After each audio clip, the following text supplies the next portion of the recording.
ओम नमो ओंकारेश्वर देवताय नमः ओम नमोदने अभिषेक करून त्याची पूजा अर्चा करावी. तर ते काही वाईट गोष्ट नाही आहे, ती चांगली गोष्ट आहे, शुभ संकेत आहे तो. तुमचे पूर्वज तुम्हाला ते काही सांगू इच्छितात, तुम्ही विसरायलात असं त्यांचं म्हणणं आहे. म्हणजे त्या आत्म्याचं तसं दाखवतोय संकेत. तर तुम्ही त्यांना विसरू नका, तुम्हाला ती माहीत आहे कोण आहेत काय ते.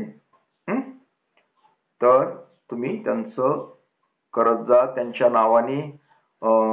एक स्वयंपाकघरातून आपले छोटे नैवेद्य करा आणि ते गाईला चारा. तुम्ही त्यांना तृप्ती भेटेल, ते आशीर्वाद देतील तुम्हाला आणि तुमचं व्यवस्थित तुमचे जे आलेली कुठली कामं असतील काय असेल तर ते दूर होतील आणि मार्गी लागेल. तुम्ही कुठल्या तरी एखाद्या समस्येमध्ये असाल कदाचित, त्याच्यामुळं ते तसं करायला लागलेत.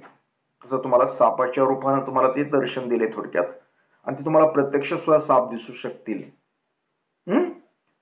असं तर स्वप्नात तर नाहीच नाही, पण तुम्ही स्वप्नात पण असं बी प्रत्यक्षात दिसू शकतात, कारण तुम्हाला अतृप्त आत्म्याचा तो एक संकेत आहे.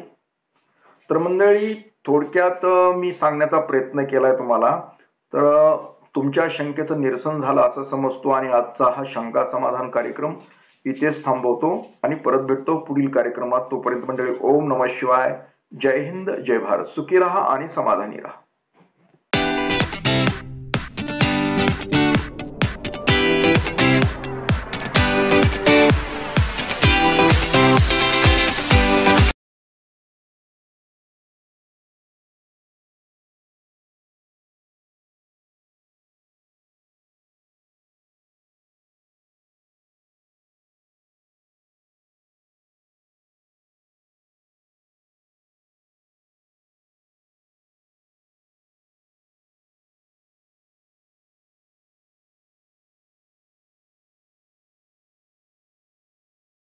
प्रसवश्च मे प्रयतिश्च